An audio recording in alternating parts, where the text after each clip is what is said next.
Damai sejahtera Bapak Ibu sekalian yang Bapak kasih. Semoga Anda di dalam lindungan Tuhan senantiasa. Topik kita hari ini adalah praktek praise and worship di gereja. Praktek pujian dan penyembahan di gereja. Memang baik untuk menaati perintah memuji dan menyembah Tuhan. Antara lain di Mazmur 117 ayat 1. Pujilah Tuhan. Hai segala bangsa, megahkanlah Dia. Hai segala suku bangsa.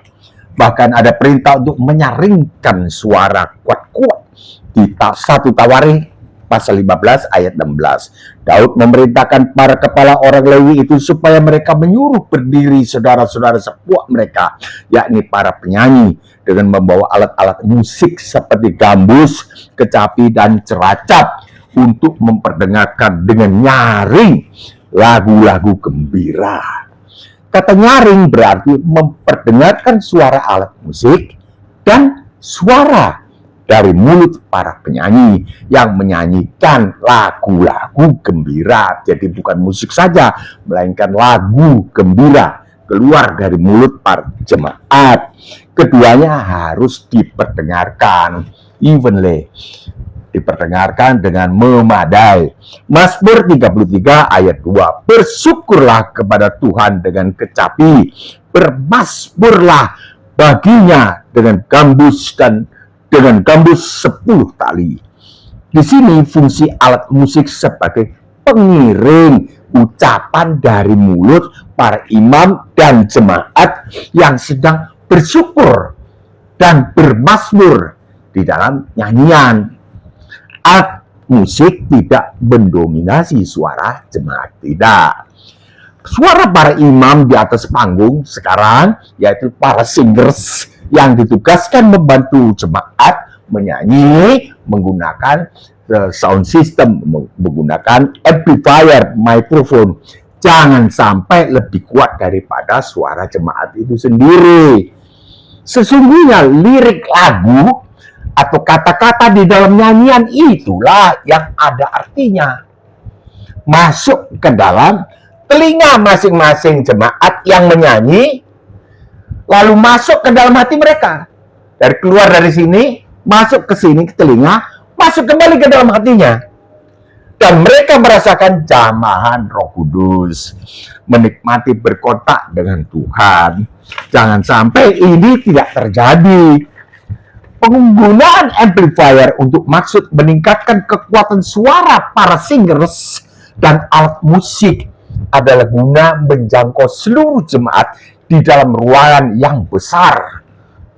Haruslah tetap dengan mengingat maksud utama kita berkumpul di dalam gereja adalah melakukan ibadah, di mana para imam berfungsi melayani, menolong jemaat untuk berkontak dengan Tuhan melalui praise and worship, dan kemudian roh jiwanya dikenyangkan oleh firman Tuhan yang disampaikan oleh pendeta atau gembala yang bertugas.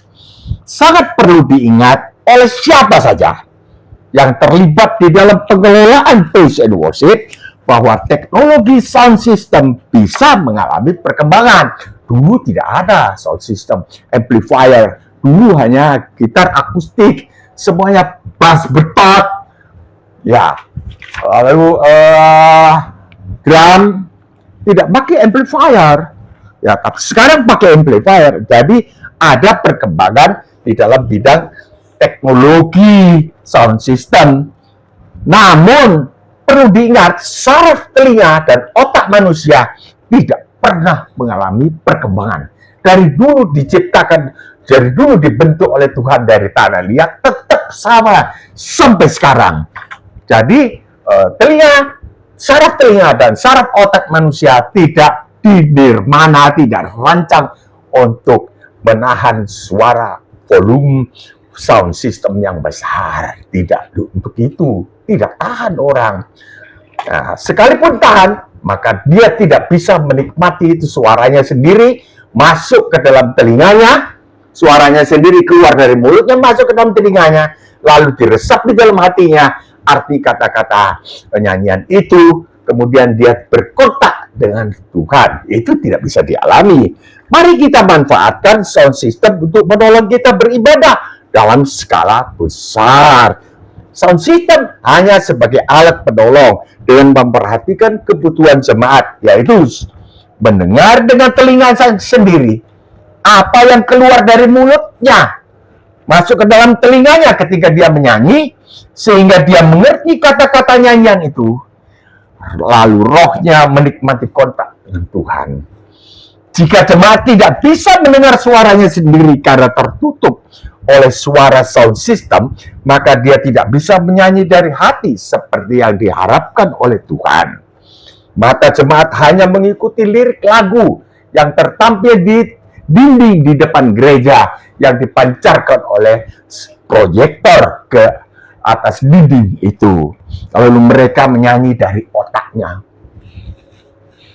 mulutnya berkomat kamit saja, tidak bisa mengeluarkan suara karena didominasi oleh kekuatan sound system. Itu dia. Mereka tidak bisa menyanyi dari hatinya. Mereka menyanyi dari otaknya. Karena suaranya kalah, tertelan oleh suara sound system. Bukan ini tujuan gereja, bukan? Sampai di sini dulu perjumpaan kita. Saya mohon diri. Semoga kita masih diberi kesempatan untuk berjumpa kembali dengan topik penting di dalam mengiring Tuhan Yesus. Kiranya para viewer serta keluarganya diberkati oleh Tuhan Yesus dengan berkat rohani dan jasmani serta ekonomi berkecukupan. Salam damai sejahtera. Shalom.